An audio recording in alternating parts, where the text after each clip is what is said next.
toutes les façons, on va épiloguer autour de cette problématique sanitaire ce matin. Alors, docteur, c'est donc quoi une IMG? Bonjour déjà. Voilà, bonjour Charles Fils, bonjour Sandra Peniel, bonjour à tous ceux qui nous regardent, l'équipe en studio, bonjour à vous. Voilà, il faut dire IMG, voilà, pas bien connu du public, ça c'est vrai, on parle de IMC, beaucoup plus, qui existe depuis plusieurs années, pour ne pas dire plus de 200 ans. L'IMC, alors IMG, c'est tout simplement une différence. Ça c'est vrai, on parle de graisse. Quand on parle de IMG, c'est la graisse. Indice de masse de graisseuse, ou encore de graisse. Pourtant, l'IMC, c'est corpulence. On fait allusion ici au poids et à sa taille. Mais ici, on tient compte beaucoup plus de la graisse. Voilà. D'accord. L'IMC est connu. Alors, pourquoi parler d'IMG aujourd'hui? Voilà. Parler justement, pourquoi? Parce que depuis, c'était, pour ne pas dire 2011 précisément, quand on a commencé à parler, d'après certaines recherches, on s'est rendu compte justement que la graisse était très importante. Ça, on l'ignorait. Vraiment, ça, il faut dire qu'on l'ignorait. Alors, quand on parlait beaucoup plus d'obésité, certaines maladies endocriniennes, on parlait beaucoup plus de cholestérol. D'où cette nuance, comprendre qu'il y a une différence entre graisse et cholestérol. Voilà, donc, pourquoi IMG? Tout simplement à cause des risques pour notre santé. Et il s'agit ici d'évaluer la proportion entre la masse de graisse et la masse de muscles, bien évidemment. Alors, puisqu'on parle donc d'évaluation, comment mesurer une IMG et qui est véritablement concerné par cela? Voilà, ça il faut dire déjà comment mesurer. Il y a plusieurs méthodes, ça il faut le dire. La méthode du pli cutané, ça il faut le faire, c'est des experts qui le font. Il y a également un scanner, par le scanner on peut évaluer.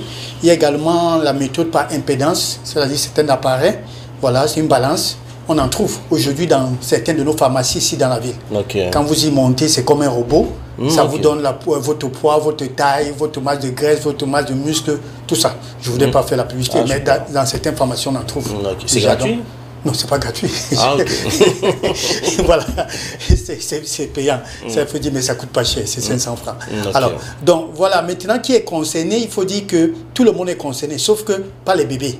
C'est à partir de 15 ans jusqu'à 50 ans. Ça, il faut le dire ainsi. Et les personnes qui ne sont pas concernées, notamment, c'est des sportifs. Quand on dit les sportifs, ce n'est pas ceux qui font le 2-0. Alors, les sportifs, les athlètes, merci, de haut niveau, merci, des femmes enceintes. Les femmes enceintes ne sont pas concernées et les personnes âgées, bien évidemment, pour ce qui est de IMG. D'accord. Alors, ici, on parlait des bienfaits de la graisse pour notre corps. Voilà, les bienfaits, il y en a plusieurs. Ça, il faut dire déjà très bien pour notre cerveau.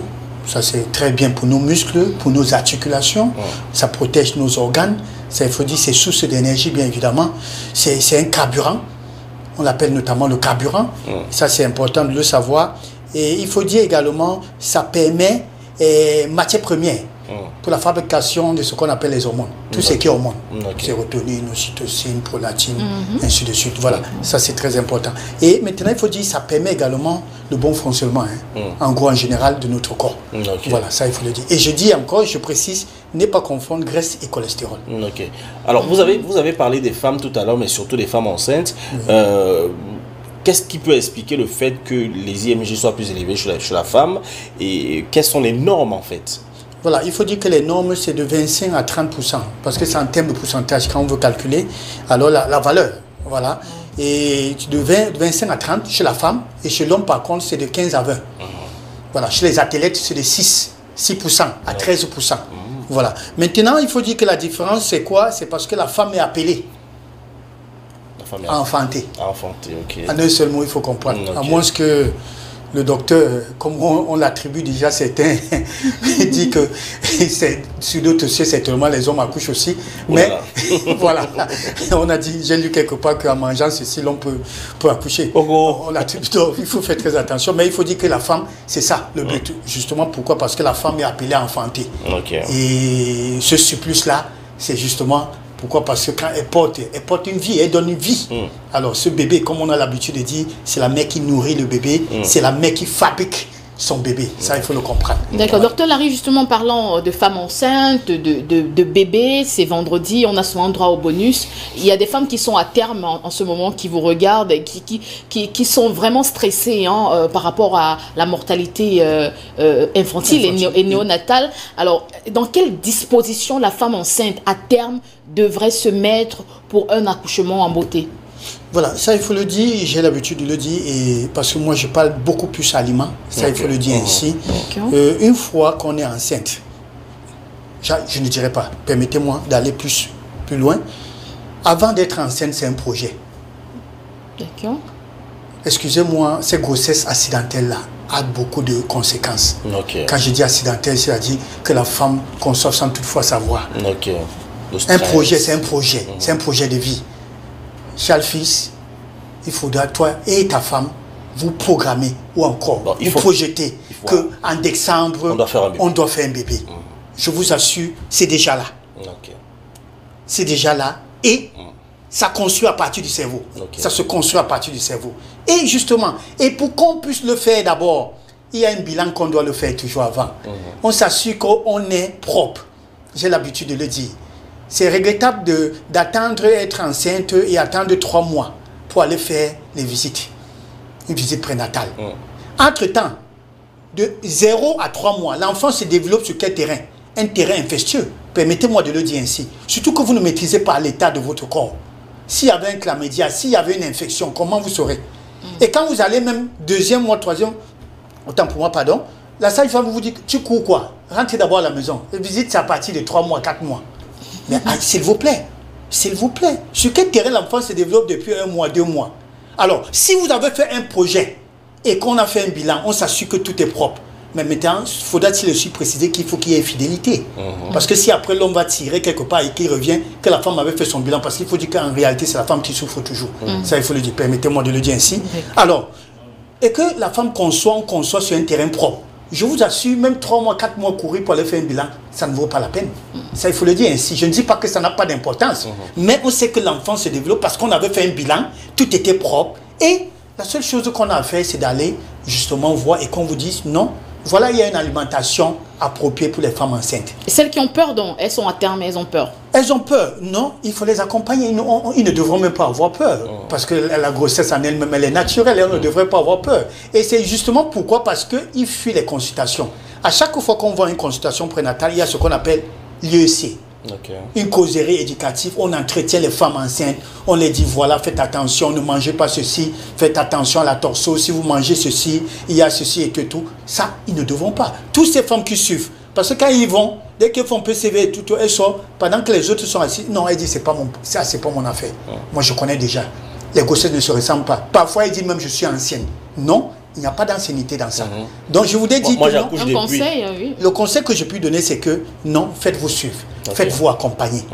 Et ils ont besoin d'être accompagnés, pas seulement par le corps médical, même l'époux. Quand on parle de dépression postpartum, après, il y a d'abord qui commence avant. Une femme qui est enceinte, qui vit la violence dans le foyer. Mais ça affecte le bébé.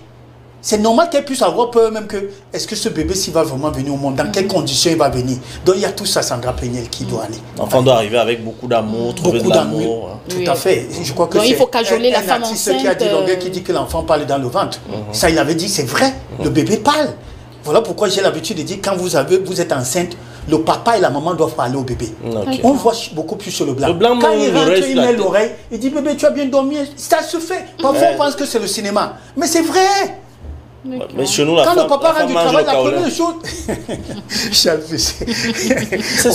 Non, ça va, c'est la réalité. On venait de parler de l'alimentation, les kaolins, c'est pas bien et tout. Parce que je le dis encore, c'est la mère qui fabrique son bébé. Elle doit rester forte, courageuse, positive, pas de stress. Être accompagnée par son mari. Être accompagnée, la parole de Dieu, je crois que... Prier aussi. Prier, ça c'est important. Parce qu'apparemment, on bloque les enfants dans le ventre et tout ça, donc nous sommes en Afrique. Tout à fait, ça existe. Ça dépend aussi. Il y a des accouchements difficiles, ça existe, ça il faut le dire ici. Ça dépend aussi du comportement que l'enfant a eu dans le ventre. Si l'enfant a vu qu'il y a le malheur dehors... La femme peut rester un moment... Il ne bloquait pas ou là-bas. Je suis tout à fait d'accord. Et le cri de l'enfant quand il sort, ça dépend de comment il est arrivé. Il y a des enfants qui pleurent, sans qu'on est content d'arriver, mais les enfants... Non, et ça c'est important. Je crois que nous aurons l'occasion de parler justement de ça. Ça c'est important parce que j'ai l'habitude de dire femme enceinte, il faut accompagner à partir de Nietmès. Il faut jouer la musique. Il faut écouter la musique. Alors, une femme enceinte doit écouter régulièrement la musique. C'est bien pour le bébé. Quand l'enfant sort, il chante déjà. Ça, le bonheur. Non seulement il sort, il n'est pas timide, il n'est pas un enfant timide, c'est un enfant hyper. Voilà, donc c'est important. D'accord, donc un conseil parlant d'IMG pour sortir ce matin. Voilà, le conseil que j'ai pu donner content ce matin quand j'ai vu parler de l'œuf. On dirait toujours que Sandra Peignel est toujours en symbiose, ça il faut le dire avec moi. Et c'est ta stagiaire, va ta stagiaire. Alors, je voudrais dire, permettez-moi de le toucher. Je vous en prie, voilà, vous pouvez en prendre. Hein. L'œuf que vous voyez, voilà. C'est un brûleur de graisse. Et vous l'avez dit quelque part. Il y a des gens qui ne le savent pas. Je dis bien c'est un brûleur de graisse naturel. Ça, il faut le savoir. On peut perdre du poids en mangeant des œufs. Voilà. Il y a beaucoup de clignons. C'est-à-dire, c'est vrai que tout le monde est médecin, tout le monde est diététicien, nutritionniste et tout. On dit du n'importe quoi. Mais je voudrais le dire, et des grands scientifiques me suivent, des professeurs me suivent. L'œuf est un brûleur de graisse. Mais maintenant, s'agit-il de quel œuf? Ok, la qualité. La qualité d'œuf également. Comme ça, c'est important. Parce qu'aujourd'hui, sur le marché, il y a du n'importe quoi. On fait nourrir les œufs même avec je ne sais pas quoi. Et tout, il y a les œufs je ne voudrais pas commenter. Voilà, je ne voudrais pas commenter. Mais maintenant, il faudra des œufs biologiques. Ça, c'est important. Parfois, chez nous, ici, on peut parler des œufs du village. Les œufs du village. Voilà. Maintenant aussi, dans l'œuf, nous avons le jaune et le blanc. Ça, c'est important. Maintenant, je ne veux pas me permettre sur le plateau de dire qu'il faut manger l'œuf dur, tout simplement. On devrait tenir compte. Charles Fils, vous avez l'habitude de dire, vous me le rappelez toujours, l'antécédent médicaux. Si vous avez un problème d'albumine, d'acide urique, je ne vous demanderai pas de manger le blanc d'œuf. Si vous avez un problème de protéinurie, je ne vous demanderai pas de manger le blanc d'œuf. Vous comprenez un peu? Donc pourquoi je veux dire manger l'œuf en fonction de ses antécédents. Il faut tenir compte. Mais sauf que nous savons que ce soit le blanc, que ce soit le jaune, c'est riche en nutriments. Mais le jaune d'œuf est très bien pour brûler les graisses. Ça, je voudrais m'arrêter là. Le jaune d'œuf, l'intérieur, ça c'est important. Pas le blanc. Pas le blanc. Et voilà, je voudrais dire, c'est protéiné, c'est très riche. Elle a déjà dit, je ne voudrais pas revenir là-dessus. Maintenant, pour compléter avec d'autres aliments, nous avons des huiles. Je voudrais déjà dire le héros. C'est très dangereux avec l'IMG, ça il voudrait dire. Et il ne faudra pas penser, permettez-moi, je ne voudrais pas dire que vous êtes, permettez-moi de prendre un exemple sur vous, Charles Fix, si vous le permettez. Être comme Charles Fix ne voudrait pas dire forcément qu'on a trop de graisse. Ça il faut, je voudrais. On peut être mince comme moi et avoir un taux de graisse élevé. Ça je le précise.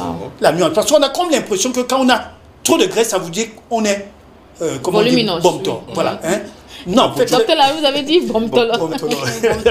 donc faites très attention.